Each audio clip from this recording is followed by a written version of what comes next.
Good morning students. बेटा आज हम करेंगे शॉर्ट क्वेश्चन नंबर 3। तो देखिए थर्ड क्वेश्चन में आपसे क्या बोला गया है, कह रहा है निम्नलिखित परिस्थितियों में आय व्यय खाते में किस प्रकार दर्शाएंगे। कह रहे हैं how will you deal with the following case while preparing income and expenditure account. इसमें देखिए बेटा हमें स्टेशनरी से रिलेटेड इंफॉर्मेशन दी हुई है। तो सबसे पहले हम लिखेंगे अमाउंट पेड फॉर स्टेशनरी। तो सबसे पहले आप क्या लिखेंगे, calculation of stationery amount show in income and expenditure account. सबसे पहले लिखेंगे बेटा amount paid for stationery during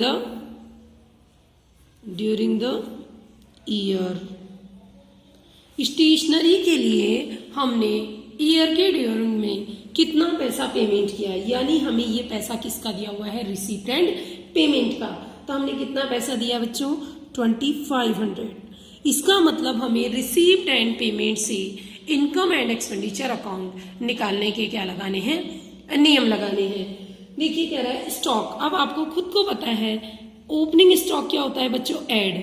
तो ऐड ओपनिंग स्टॉक, ऐड वाली सारी चीजें एक जगह लिख लें। तो ओपनिंग स्टॉक कितना है, 500। क्लोजिंग स्टॉक क्या होता है, लेस वाली चीज लिख देंगे बाद में। उसके बाद में कह रहा है क्रेडिटर फॉर स्टेशनरी यानी आउटस्टैंडिंग। तो आप सब जानते हो ऐड करते हैं outstanding payment of stationery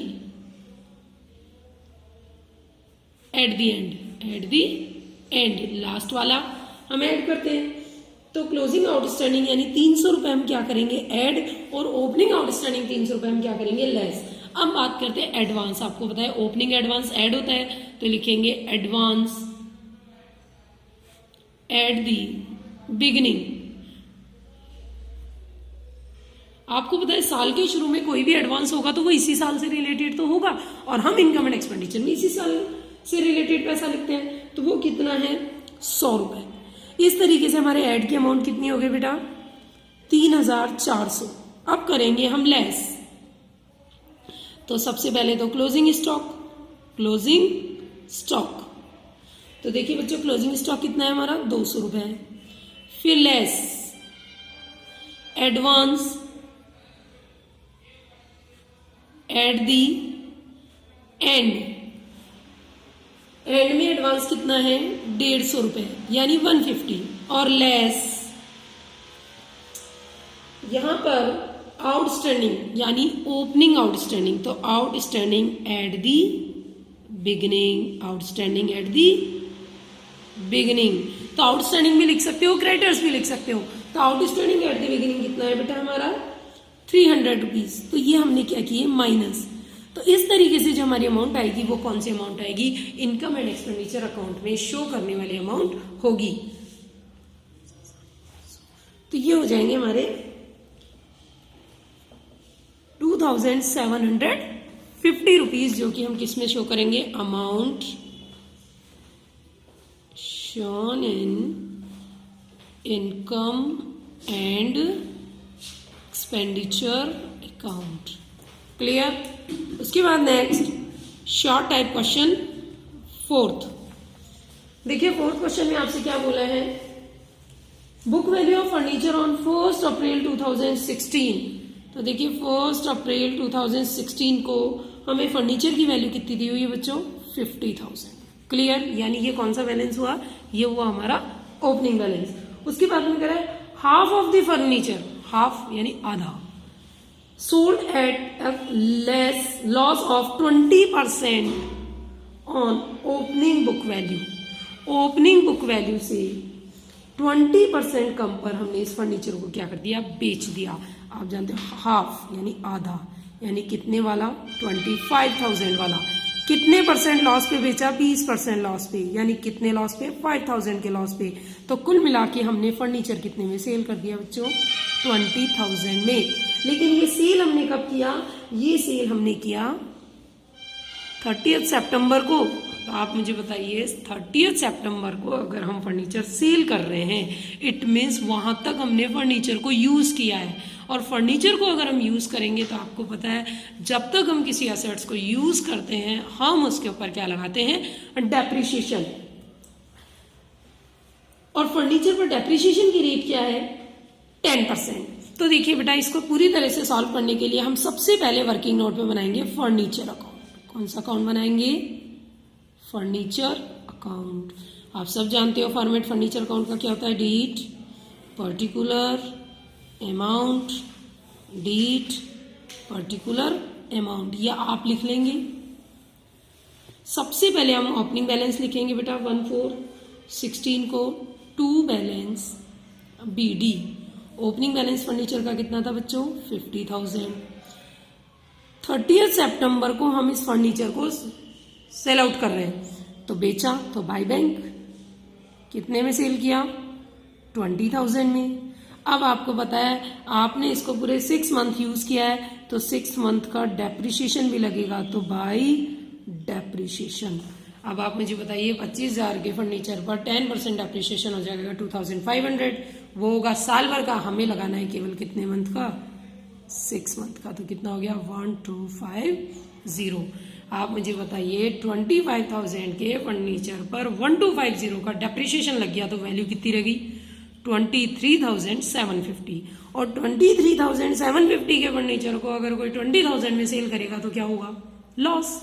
loss को हम क्या लिखेंगे, बाय P&L 3,750। एक बार फिर से सुन लीजिए, हमारे पास पूरा फर्नीचर था 50,000 का, आधा फर्नीचर हमने बेच दिया यानी 25 का। 5,000 के लॉस कम रेट पे बेच रहे हैं, तो बेचा कितने में, 20,000 में। ये हो गया 20,000। कितने महीने काम में लेके बेचा, 6 महीने काम में लेके बेचा, तो 6 महीने का डेप्रिसिएशन लगेगा। अब आप बताइए 25,000 के फर्नीचर पर 1250 का डेप्रिसिएशन लग गया, तो उसकी ओरिजिनल या एक्चुअल वैल्यू क्या रह जाएगी, 23,750। और 23,750 के फर्नीचर को अगर 20,000 में बेचा जाएगा तो 3,750 का क्या होगा, लॉस। और अब 31 मार्च 2017 को बचे हुए फर्नीचर पर क्या लगाओगे बच्चों, डेप्रिसिएशन। 50,000 में से आधा बेच दिया तो बचा कितना, 25। उस 25 पे हम लगा देंगे साल भर का डेप्रिसिएशन, तो बाय डेप्रिसिएशन 2,500। और बैलेंसिंग फिगर क्या हो जाएगा, बाय बैलेंस CD, ब्रैकेट में जरूर लिख दीजिएगा बैलेंसिंग फिगर। कितना हो गया बैलेंस फिगर, 22,500। इस तरीके से आपका ये अकाउंट बनेगा वर्किंग नोट में। और फिर बनाएंगे बच्चों इनकम एंड एक्सपेंडिचर अकाउंट।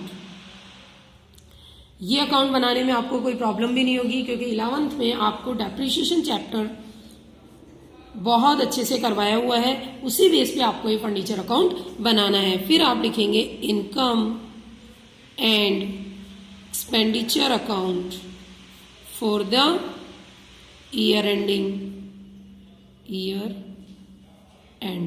और डेट डल जाएगी, पर्टिकुलर अमाउंट। अब आप सब जानते हो डेप्रिसिएशन P&L में डेबिट में लिखते थे, तो इनकम एंड एक्सपेंडिचर में भी कहाँ लिखेंगे, डेबिट में।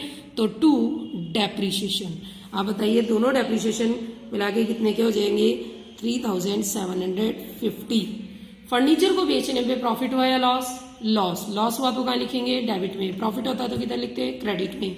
तो यहाँ लॉस हुआ है तो आप क्या लिखेंगे, to loss on sale of furniture. कितने का लॉस हुआ, 3,750 का। इस तरीके से हमारा शो हो जाएगा income and expenditure. Then balance sheet. अब इसे बैलेंस शीट में कैसे शो करेंगे, आपने जब वर्किंग नोट बना लिया तो ध्यान रखना बैलेंस शीट में आपको पूरी डिटेल देने की जरूरत नहीं है। हेडिंग डालेंगे आप बैलेंस शीट, लायबिलिटी और एसेट्स, और सीधा लिखेंगे फर्नीचर। फर्नीचर कितने का रह गया था, CD 22,500। कैसे आया उसके लिए ब्रैकेट में लिख दीजिए वर्किंग नोट। क्लियर? इस तरीके से आपकी शुरू हो जाएगी बैलेंस शीट। तो देखिए बेटा, इस तरीके से आपको ये दोनों क्वेश्चन अपनी कॉपी में करने हैं। कोई भी डाउट हो आप लोग मुझे कॉल करके पूछ सकते हो, और इसके आगे के क्वेश्चंस की भी आपको प्रैक्टिस करनी है।